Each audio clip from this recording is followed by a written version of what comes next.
दोस्तों, जैसा कि आप लोग देख रहे हैं कि 3 राज्यों के चुनाव जो हैं वो कंप्लीट हो गए और चुनाव के बाद रिजल्ट हमारे पास आ गए हैं। जहां पर दिल्ली में जो चुनाव थे वो एमसीडी के थे और वहीं पर हिमाचल और गुजरात में जो चुनाव हो रहे थे वो विधानसभा के चुनाव थे। तो यहां पर रिजल्ट हमारे पास डिक्लेयर हो चुके हैं, जहां पर एमसीडी में आम आदमी पार्टी जीत कर आई है। वहीं पर अगर हम बात करें हिमाचल की, तो वहां पे सत्ता परिवर्तन का जो प्रक्रिया लगातार चल रही थी वो प्रक्रिया वहां पर वापस से वही दोहराई गई और कांग्रेस जो है वो बीजेपी को हराकर सत्ता पर काबिज हुई।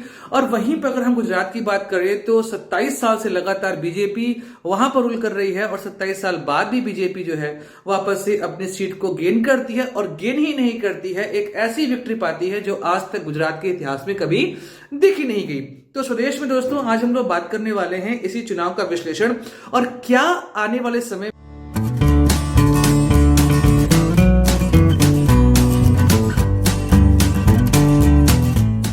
इस चुनाव के इफेक्ट होने वाले हैं, उन सभी पर चर्चा करेंगे एक बाय एक। अगर हम 1 बाय 1 बात करें तो वो चर्चा यहां पर होती रहेगी लगातार। चलिए, तो बात करते हैं हमारा जो पहला सिचुएशन है वो बात करते हैं एमसीडी चुनावों की। तो एमसीडी चुनाव में जैसा आप जान रहे हैं 15 साल से लगातार बीजेपी एमसीडी चुनाव में जो है वो सत्ता पे थी यहां पर दिल्ली में, और जिस तरह की एंटी इनकम्बेंसी बीजेपी ने फेस करी है उसका रिजल्ट यही है कि आम आदमी पार्टी ने पहली बार एमसीडी में अपना परचम लहराया।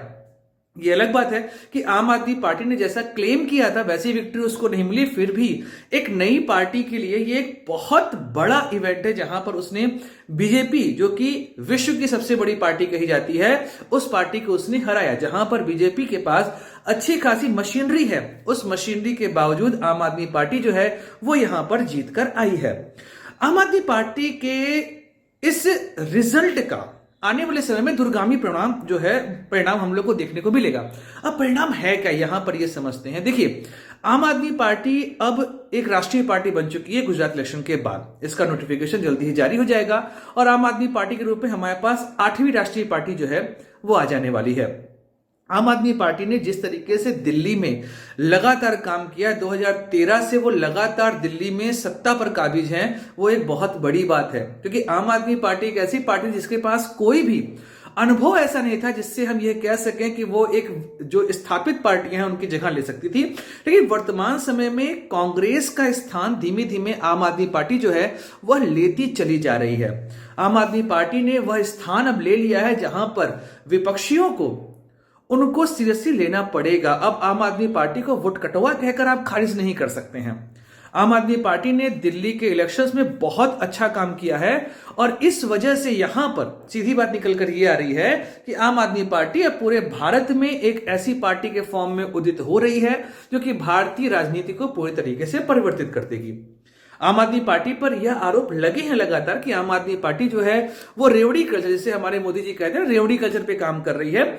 लेकिन जनता को वो मुद्दे पसंद आ रहे हैं जो आम आदमी पार्टी ने यहां पर उठाए हैं। तो आम आदमी पार्टी की विजय अपने आप में एक अलग तरह की विजय है। इसे साधारणतया हम नहीं ले सकते कि बीजेपी की एंटी इनकम्बेंसी में जीत गई यहां पर आम आदमी पार्टी ने 10 साल से जो दिल्ली में काम किए हैं उनका प्रभाव भी यहां पर देखने को मिलता है। कि जहां पर मैं दिल्ली की जनता से मिलता हूं तो आम आदमी पार्टी को लेकर उनके अंदर एक पॉजिटिव सेंटीमेंट है। अभी भी निगेटिव सेंटीमेंट यहां पर नहीं आए हैं लोगों के अंदर।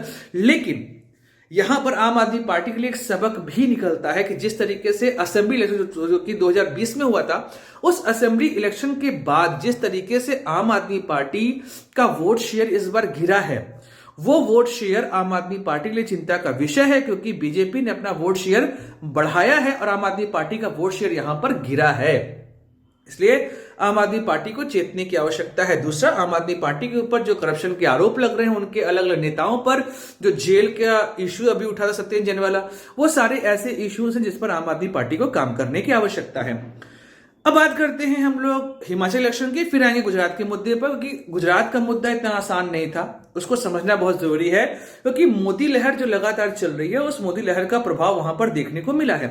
तो बात करते हैं हिमाचल इलेक्शन की एज इट इज। जैसे हिमाचल में हमको पता है कि हिमाचल में जो सीक्वेंस बन रहे थे उस सीक्वेंस में ऐसा है कि हिमाचल में 1 साल 5 साल का टर्म जो है बीजेपी को मिलता है, 5 साल का टर्म जो है वो कांग्रेस को मिलता है। वहीं यहां पर चल रहा था इस बार त्रिशंकु या त्रिकोणीय प्रतिस्पर्धा थी। आम आदमी पार्टी लगातार ये कह रही थी कि वो बहुत अच्छा करेगी हिमाचल में, पर आम आदमी पार्टी को आई थिंक 1% के आसपास जो है वो वोट यहां पर मिला है। बट कांग्रेस, भारत जोड़ो यात्रा का प्रभाव है कि नहीं ये तो आने वाले समय में पता चलेगा। लेकिन जिस तरीके की कांटे की टक्कर चल रही थी, उस कांटे की टक्कर में ये तो नहीं कहेंगे बीजेपी जो है एक तरफ से हार गई। बीजेपी ने लगातार टक्कर दी है, और चूंकि छोटा राज्य है ऐसे में वोटिंग मार्जिन बहुत कम होता है। 100, 200, 500 वोट के अंतर से यहां पर सीटों में परिवर्तन हो जाता है। पहाड़ी राज्य है, ऐसे में यहां पे डेवलपमेंट के इश्यूज जो होते हैं वो अलग अलग होते हैं। इस तरीके से जो हिमाचल का रिजल्ट है वो कांग्रेस के लिए एक उत्साहवर्धक रिजल्ट है। गुजरात की बातें में आगे हम लोग बात करने वाले हैं, लेकिन यहां पर कांग्रेस को यहां से पॉजिटिव्स लेकर निकलने पड़ेंगे। सबसे बड़ी बात यह है कि जो हिमाचल का चुनाव हुआ है उसमें कांग्रेस के अंदर गुटबाजी देखने को बहुत कम मिली है। जिस तरीके से कांग्रेस ने इस पूरे चुनाव को हिमाचल में हैंडल किया वो काफी बेहतरीन था, और इस वजह से रिजल्ट उनके पक्ष में यहां पर देखने को मिल रहा है।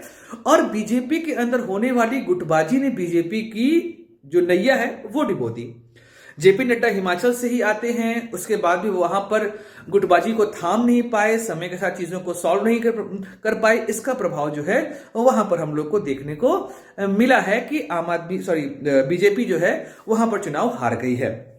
तो हिमाचल का रिजल्ट कांग्रेस के लिए बहुत बेहतरीन रहा है। अगर कांग्रेस यहां से अपने पॉजिटिव्स को लेकर चलती है तो ये अच्छी बात होगी कि भारत में एक विपक्ष की वापसी होगी, क्योंकि राहुल गांधी की भारत जोड़ो यात्रा का प्रभाव क्या है इसको लेकर अभी हम बहुत सही बात यहां कह नहीं सकते हैं, क्योंकि भारत जोड़ो यात्रा का प्रभाव की हिमाचल तक वो पहुंचे नहीं भी, राजस्थान में है, मतलब गुजरात से होकर आ रहे हैं। तो गुजरात चुनाव में जो कांग्रेस का हर्ष हुआ है उससे तो रिजल्ट ये निकलता है कि बिल्कुल भी यहां पर कांग्रेस के लिए संकेत अच्छे नहीं है, क्योंकि भारत जोड़ो यात्रा अभी भी राजनीतिक नहीं बन पाई है। भारत जोड़ो यात्रा में राहुल गांधी जिस तरीके से काम कर रहे हैं वो अच्छा है, उत्साहवर्धक है। एक विपक्ष को ऐसे होना चाहिए, रोड पे उतरना चाहिए। बट फिलहाल हम ये कह सकते हैं कि यहां पर कहीं से भी कांग्रेस के जो क्या कहें उनका प्रदर्शन है, उस प्रदर्शन पर बिल्कुल भी भारत जोड़ो यात्रा का प्रभाव देखने को नहीं मिल रहा है। अब आते हैं अपने तीसरे मुद्दे पर, वो है हमारा गुजरात का मुद्दा। 2017 का चुनाव सबको याद होगा, बीजेपी किस तरीके से रगड़ते रगड़ते उस साल जीती थी। कांग्रेस ने 17 से अधिक सीट पाई थी और बीजेपी 100 के नीचे सिमट गई थी। तो इसका मतलब यह था कि कांग्रेस के पास बहुत अच्छा मौका था अपनी उस जमीन को वापस से पाने का, जो कि उसने 2017 में उस मौके को खोया था। इवन अगर 2017 का चुनाव ध्यान से देखेंगे तो पीएम मोदी की जो दूसरे फेज की रैली थी, उस रैली के बाद ही बीजेपी की वहां पे वापसी हुई, क्योंकि पहले फेज में बीजेपी ने चुनाव लगभग हार दिया था, लेकिन दूसरे फेज में बीजेपी ने वापसी की और किसी तरीके से अपनी सत्ता को वह बचाए।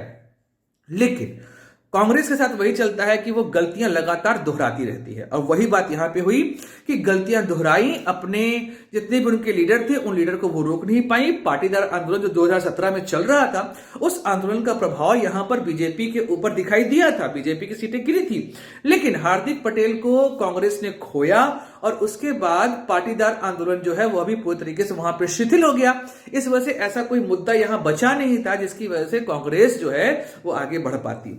और मोदी फैक्टर को आप डिनाई नहीं कर सकते, भारत में अभी भी मोदी से बड़ा नेता कोई नहीं है। इस बात को हमें यहां पर मानना होगा कि मोदी इस समय भारत के सबसे बड़े नेता हैं, और अभी नहीं 2013 से वो भारत के सबसे बड़े नेता बने हुए हैं। आज 9 साल हो चुके हैं, और 9 सालों में भी बीजेपी को टक्कर देने वाला, खासकर मोदी को टक्कर देने वाला कोई भी नेता अभी उभर नहीं पाया है।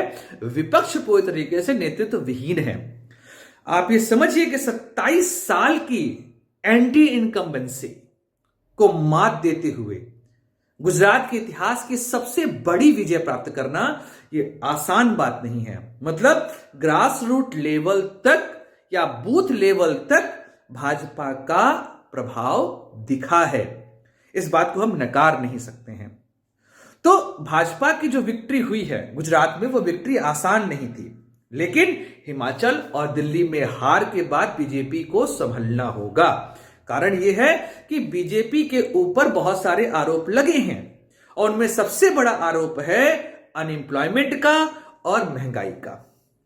जिस तरीके से अनएम्प्लॉयमेंट लगातार बढ़ रही है और मार्केट में नौकरियां घट रही हैं, उस वजह से हम ये कह सकते हैं कि बीजेपी का युवाओं से दूरी लगातार बढ़ती जा रही है और मध्यम वर्गीय के ऊपर जिस तरीके से कंटिन्यूअसली महंगाई का दबाव बढ़ता जा रहा है, महंगाई का इफेक्ट बढ़ता जा रहा है, उन पे टैक्सेस बढ़ते जा रहे हैं, रेपो रेट जैसे भी बढ़ाएगा जिससे उनकी ईएमआई बढ़ जाएगी।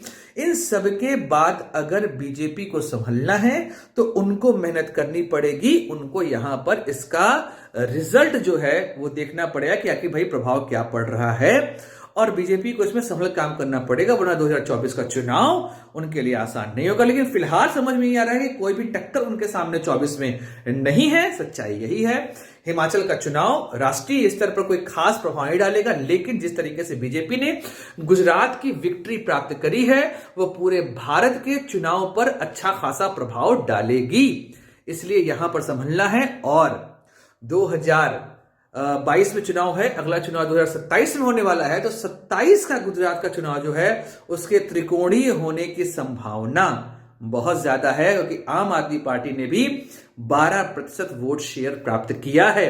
तो ऐसे में कांग्रेस को अपनी जमीन वापस पानी पड़ेगी और विपक्ष के लिए, जो कांग्रेस लगातार लड़ रही है कि विपक्ष की प्रमुख पार्टी वही रहेगी, उसके लिए कांग्रेस को लड़ना पड़ेगा। यह आसान नहीं होगा। आम आदमी पार्टी उसका स्थान घेरती जा रही है, पंजाब में घेर चुकी है, हिमाचल में हो सकता है अगली बार घेरे, दिल्ली में भी पूरी तरीके से खत्म कर चुकी है उसने।